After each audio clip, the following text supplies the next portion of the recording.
இது வந்து பழைய சோறு. இது என்ன அப்படின்னா, நம்ம வழக்கம் போல் பழைய சோறு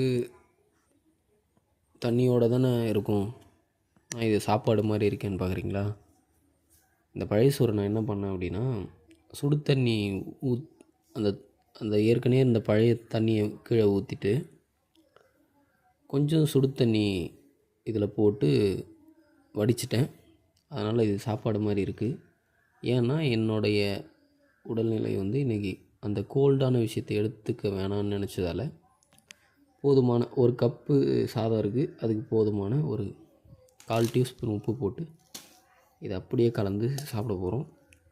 ரொம்ப ஒரு கால்சியம் டேஸ்ட்டோடு இருக்கும். அதாவது தயிர் சாதம் மாதிரி உங்களுக்கு இருக்கும்.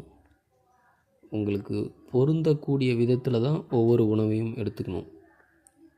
அது ரொம்ப முக்கியம். அந்த பொருந்தக்கூடிய உணவு உங்கள் உடல்நிலையும் மனநிலையும் பொறுத்து. இப்போது ஒரு கப் சாதம், அந்த பழைய சாதம் அந்த பழைய தண்ணியோடு என்னால் சாப்பிட்ருக்க முடியும்.